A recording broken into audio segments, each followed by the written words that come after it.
Hello good evening നമസ്കാരം എല്ലാവർക്കും പുതിയ വീഡിയോയിലേക്ക് സ്വാഗതം. ഇന്നൊരു എഗ് ഫ്രൈഡ് റൈസിൻ്റെ റെസിപ്പി ആയിട്ടാണ് വന്നിരിക്കുന്നത്.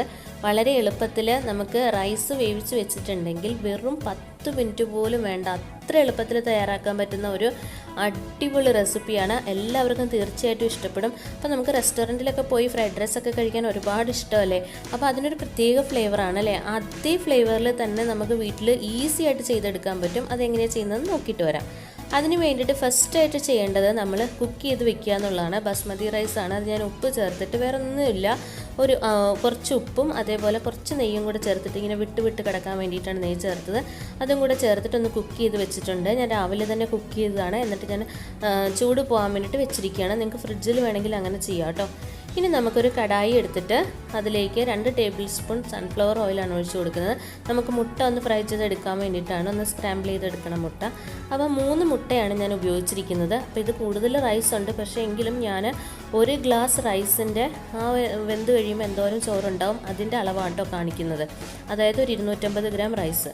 അപ്പോൾ ഇതിലേക്ക് 250 ഗ്രാം റൈസിന്, അതായത് 1 കപ്പ് റൈസാണത് എനിക്ക്. അപ്പോൾ അതിലേക്ക് 3 മുട്ടയാണ് ചേർത്ത് കൊടുക്കുന്നത്. 1 ടീസ്പൂൺ കുരുമുളക് പൊടി, അതേപോലെ കുറച്ച് ഉപ്പും കൂടെ ചേർത്തിട്ട് നന്നായിട്ട് മുട്ടയൊന്ന് സ്ക്രാമ്പിൾ ചെയ്ത് നമുക്ക് എടുക്കണം. കണ്ടോ, ഇതേപോലെ അങ്ങ് ജസ്റ്റ് ഒന്ന് ഇളക്കി കൊടുത്താൽ മതിയാവും. അപ്പോൾ കുറച്ച് വലിയ പീസസ് ആയിട്ടാണുള്ളത്. അപ്പോൾ കുറച്ചുകൂടെ ഒന്ന് നന്നായിട്ട് ഇളക്കി എടുക്കുമ്പോഴത്തേക്ക് നല്ല കറക്റ്റ് പരുവത്തിൽ കിട്ടും. ഈ സമയത്ത് കുറച്ച് സ്പ്രിംഗ് ഓണിയൻ നമുക്ക് ചേർത്ത് കൊടുക്കാം മുട്ടയിൽ. എന്നിട്ട് നന്നായിട്ടൊന്ന് സ്ക്രാമ്പിൾ ചെയ്തെടുക്കുക. ഇപ്പോൾ ഏകദേശം റെഡി ആയിട്ടുണ്ട്. കണ്ടില്ലേ, ചെറിയ പീസസ് ആയിട്ട് നമുക്ക് കിട്ടിയിട്ടുണ്ട്. ഇത് നമുക്ക് വേറൊരു പാത്രത്തിലേക്ക് മാറ്റി കൊടുക്കാം. അതിനുശേഷം സെയിം കടായിൽ തന്നെ 2 ടേബിൾ സ്പൂൺ സൺഫ്ലവർ ഓയിൽ നമുക്ക് ഒഴിച്ചു കൊടുക്കാം. ഇതിലേക്ക് 1 ടേബിൾ സ്പൂൺ വെളുത്തുള്ളിയാണ്. വെളുത്തുള്ളി വന്നിട്ട് നമുക്ക് ക്യാരറ്റൊക്കെ ഗ്രേറ്റ് ചെയ്യുന്നത് പോലെ ഞാൻ ഗ്രേറ്റ് ചെയ്തതാണ് കേട്ടോ. അത് ഇതിലേക്ക് നമുക്ക് ഇട്ട് കൊടുക്കാം. എന്നിട്ട് ജസ്റ്റ് ഒന്ന് കളർ ചേഞ്ച് ആവണം, അത്രയേ ഉള്ളൂ. അതിനുശേഷം നമുക്ക് സ്പ്രിംഗ് ഓണിയൻ്റെ വൈറ്റ് നമുക്ക് ചേർത്ത് കൊടുക്കാം. ഇതിൽ നമ്മൾ സവോള ഒന്നും ചേർത്ത് കൊടുക്കില്ല, സ്പ്രിംഗ് ഓണിയൻ്റെ വൈറ്റാണ് ചേർക്കുന്നത്. ഇനി സ്പ്രിംഗ് ഓണിയൻ നിങ്ങളുടെ കയ്യിലില്ലെങ്കിൽ അത് സ്കിപ്പ് ചെയ്യാം, ഒരു കുഴപ്പമില്ല കേട്ടോ. അപ്പോൾ സാധാരണ വീട്ടിലുള്ള ചേരുവകൾ ചേർത്താൽ മതി. പിന്നെ ഒരു ക്യാരറ്റ് എടുത്തിട്ടുണ്ട്. ആ ക്യാരറ്റിൻ്റെ പകുതി മാത്രമേ ഞാൻ അരിഞ്ഞ് ചേർക്കുന്നുള്ളൂ. ഒരുപാട് വെജിറ്റബിൾസ് ആയിക്കഴിഞ്ഞാൽ ഒരു ടേസ്റ്റ് ഉണ്ടാവില്ല കേട്ടോ. ആ വെജിറ്റബിൾസിൻ്റെ ഒരു ഇത് തന്നെ മുന്നിട്ട് നിൽക്കും. പിന്നെ പ്രത്യേകിച്ച് ഇത് എഗ് ഫ്രൈഡ് റൈസ് അല്ലേ, അപ്പോൾ നമുക്കത് പേരിന് മാത്രം വെജിറ്റബിൾസ് ചേർത്താൽ മതി. അപ്പോൾ ഇതൊന്ന് പെട്ടെന്ന് കുക്ക് ചെയ്ത് വരാൻ വേണ്ടിയിട്ട് നമുക്കൊരല്പം ഉപ്പും കൂടെ ചേർത്ത് കൊടുക്കാം.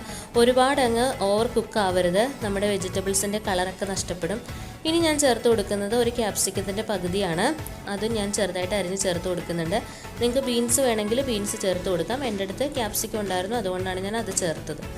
അപ്പോൾ ഇത് ഏകദേശം റെഡി ആയിട്ടുണ്ട്. ഇനി പൊടികൾ ചേർത്ത് കൊടുക്കാം. പൊടികൾ വന്നിട്ട് 1 ടീസ്പൂൺ കുരുമുളക് പൊടിയാണ് ചേർത്ത് കൊടുക്കുന്നത്. പിന്നെ ഞാൻ 1 ടേബിൾ സ്പൂൺ വിനാഗിരി ചേർത്ത് കൊടുക്കുന്നുണ്ട്. വൈറ്റ് വിനീഗറാണ്. കണ്ടോ, ഈ ഒരു കുപ്പിയുടെ ആ ഒരു ക്യാപ്പിൽ ഒരു ഇച്ചിരി എടുത്ത് അതാണ് 1 ടേബിൾ സ്പൂൺ വരും. ഇനി നമുക്ക് സോയാ സോസാണ് ചേർത്ത് കൊടുക്കേണ്ടത്. സോയാ സോസ് വന്നിട്ട് 3 ടേബിൾ സ്പൂൺ ചേർത്ത് കൊടുക്കുന്നുണ്ട്. അരിയുടെ അളവ് പ്രത്യേകം ശ്രദ്ധിക്കുക. 1 കപ്പ് അരിക്കാണ് ഞാൻ ഈ അളവ് പറയുന്നത് കേട്ടോ. അപ്പം 3 ടേബിൾ സ്പൂൺ ചേർത്ത് കൊടുക്കുന്നുണ്ട്. ഇത് നന്നായിട്ട് മിക്സ് ചെയ്ത് കൊടുക്കുക. ഈ സോയാ സോസും വിനീഗറും ചേർക്കുമ്പോഴാണ് കറക്റ്റ് നമുക്ക് ആ റെസ്റ്റോറൻറ്റ് സ്റ്റൈലിലെ ഒരു ഫ്ലേവർ നമുക്ക് കിട്ടുന്നത്. എന്നിട്ട് നന്നായിട്ട് മിക്സ് ചെയ്ത് കൊടുക്കുക. ഇനി അതിന് ശേഷമാണ് നമുക്ക് മുട്ട ചേർത്ത് കൊടുക്കാം.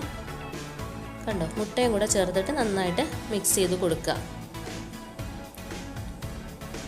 ഇനി നമുക്ക് ചോറാണ് ചേർത്ത് കൊടുക്കേണ്ടത്. നമ്മൾ കുക്ക് ചെയ്ത് വെച്ചിരിക്കുന്ന നമ്മുടെ ബസ്മതി റൈസ്. നിങ്ങൾക്ക് ഇപ്പോൾ പിറ്റേ ദിവസം രാവിലെ ഇപ്പം ലഞ്ചിന് ഉണ്ടാക്കണം എന്നുണ്ടെങ്കിൽ രാവിലെ ബ്രേക്ക്ഫാസ്റ്റിൻ്റെ സമയത്ത് തന്നെ ചോറ് കുക്ക് ചെയ്ത് വെച്ച് കഴിഞ്ഞാൽ അതൊന്ന് തണുപ്പിച്ച് കഴിഞ്ഞാൽ പെട്ടെന്ന് ഉച്ചത്തേക്ക് റെഡിയാവും. ഇനി അല്ലെന്നുണ്ടെങ്കിൽ തലേ ദിവസം നിങ്ങൾക്ക് വേവിച്ച് വെക്കാം. വേവിച്ച് വെച്ച് അതിൻ്റെ നോർമൽ ആ ചൂടൊന്ന് മാറി കഴിയുമ്പോഴത്തേക്ക് ഫ്രിഡ്ജിലെടുത്ത് വെച്ചാലും മതി കേട്ടോ. അപ്പോൾ അങ്ങനെയാണെന്നുണ്ടെങ്കിലും പെർഫെക്റ്റായിട്ട് നിങ്ങൾക്ക് ചെയ്തെടുക്കാൻ പറ്റും. എപ്പോഴും ചൂടോടുകൂടി ഈ റൈസ് ചെയ്യരുത്, അപ്പോൾ നമുക്ക് കറക്റ്റായിട്ട് കിട്ടില്ല. ഇത് ചൂടൊന്നും ഇല്ലാതെ നല്ലതായിട്ട് ചെയ്തെടുക്കണം എന്നുണ്ടെങ്കിൽ ചൂടില്ലാതെ തന്നെ ചെയ്യണം.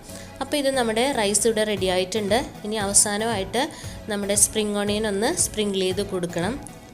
നമ്മുടെ റെസ്റ്റോറൻറ്റിൽ കിട്ടുമ്പോഴത്തേക്ക് അങ്ങനെയല്ലേ, സ്പ്രിംഗ് ഓണിയൻ ഉണ്ടാവുമല്ലോ. അപ്പം നിങ്ങൾക്ക് തീർച്ചയായും സ്കിപ്പ് ചെയ്യാം കേട്ടോ. സ്പ്രിംഗ് ഓണിയൻ എല്ലാവരുടെ വീട്ടിലൊന്നും സ്പ്രിംഗ് ഓണിയൻ ഉണ്ടാവത്തില്ല, അതുകൊണ്ടാണ് ഞാൻ പറഞ്ഞത്. അപ്പോൾ കഴിഞ്ഞു. നമുക്ക് ഒരു സർവിങ് പ്ലേറ്റിലേക്ക് നമുക്ക് മാറ്റി കൊടുക്കാം. ഇത് വെറുതെ കഴിക്കാനും നല്ല രുചിയാണ്. കുറച്ച് സോസും നമ്മുടെ ചില്ലി സോസും അല്ലെങ്കിൽ ടൊമാറ്റോ സോസും ഉണ്ടെങ്കിൽ ഈസി ആയിട്ട് നമുക്ക് കഴിച്ചെടുക്കാം. ഇനി അതൊന്നും ഇല്ലെങ്കിലും വെറുതെ കഴിക്കാം. പിന്നെ കറിയുടെ കൂടെ ആണെങ്കിലും ഒക്കെ കഴിക്കാം കേട്ടോ. അപ്പോൾ എല്ലാവരും തീർച്ചയായും ട്രൈ ചെയ്ത് നോക്കണം. ആദ്യമായിട്ട് ചാനൽ കാണുന്ന എല്ലാ ഫ്രണ്ട്സും ഒന്ന് സപ്പോർട്ട് ചെയ്യണേ, സബ്സ്ക്രൈബ് ചെയ്യണേ. അപ്പോൾ താങ്ക് യു.